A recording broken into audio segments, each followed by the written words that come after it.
Welcome back. As tensions on college campuses mount, students protested the war in Gaza at commencement ceremonies across the country on Saturday, from Berkeley, California to Chapel Hill, North Carolina and Madison, Wisconsin. Dozens of students walked out of the Virginia Commonwealth University ceremony as Governor Glenn Youngkin delivered the commencement address there. Joining me now is the independent senator from Vermont, Bernie Sanders. Senator Sanders, welcome back to Meet the Press. Good to be with you.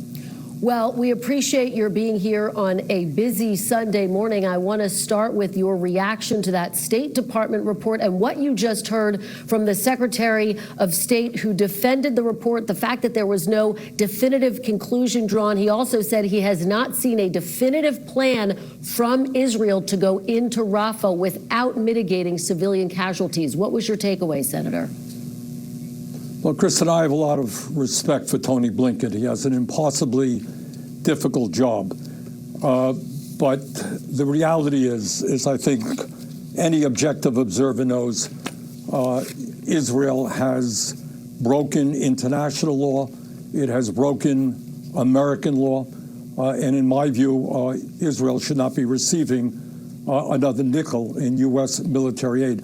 Look, the facts are quite clear. Hamas is a terrible, disgusting terrorist organization that began this war.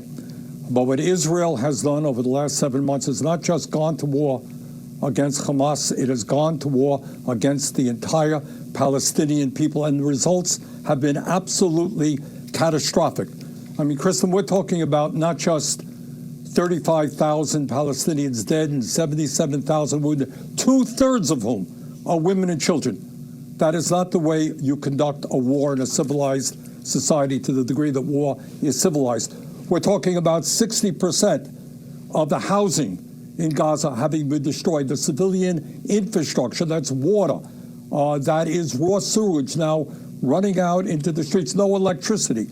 You are talking about a systematic destruction of the healthcare system there. Every university in Gaza has been bombed. And right now, most frighteningly, according to the humanitarian organizations, we are looking at the likelihood of hundreds of thousands of children facing starvation.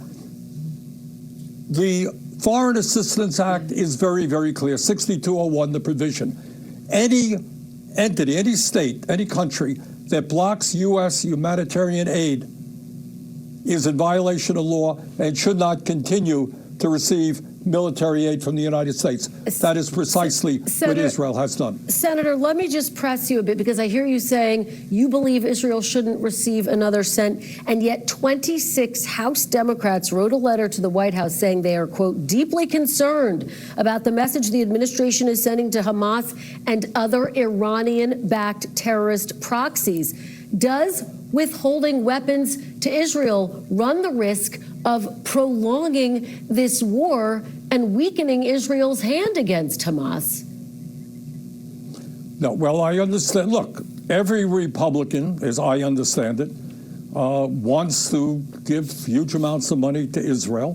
My guess is that many Republicans want Israel to go into Rafah despite the incredible humanitarian destruction that will cause. And there are Democrats who also feel that way. But this is what I will tell you, Kristen. That is not what the American people feel. Poll after poll suggests that the American people want an immediate ceasefire. They want massive humanitarian aid to get in. The people of our country do not want to be complicit in the starvation of hundreds of thousands of children. And by the way, when we talk about the international community, we are increasingly isolated in terms of our support for Israel, who is becoming a pariah nation. But, Senator, I mean, is there a non-military way to get rid of Hamas, given the threat that they pose, given that they say their very goal is to destroy Israel's existence? You're right. You're absolutely right. Look, Hamas that is exactly right. That is their goal. It is difficult. I don't want to minimize this. So the goal is to defeat Hamas, but not to destroy or cause the enormous amount of destruction that we're now seeing in Gaza. And I hope that the future for the Palestinian people is a new generation of Palestinian leaders who focus on allowing the people to have a state of their own. We got to support a two-state solution, improving the economy, rebuilding the economy. That's the long-term goal. Senator, I have to ask you about some comments you made this week saying that the Middle East, the Israel-Hamas war, could be Biden's Vietnam, arguing politically speaking, this could cost him the election. In the wake of Biden's new warning to Israel, do you stand by those comments, or do you think that the landscape has now changed? Well, I certainly support the president saying that it is absurd to provide Israel with 2,000-pound bombs, which could level an entire square block in the midst of Rafah, which is an incredibly densely populated area. So the president is clearly right. What I worry about is that this war in Gaza right now is not only strongly opposed by young people, but a whole lot of people in the Democratic base. So you still Look, think Kristen, this could be his Vietnam? Do you still think this could be his Vietnam? Well, I am strongly supporting the president because on many domestic issues he's done an excellent job. But I think there are a lot of people in the Democratic base who are concerned about what his support for Israel in this war.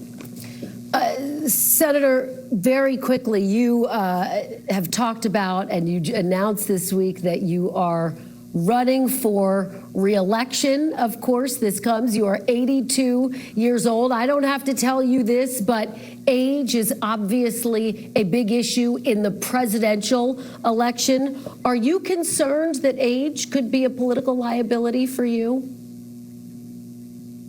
Well, look, I think age is a factor, experience is a factor, accomplishment is a factor, and most importantly, a factor in politics is what do you believe in?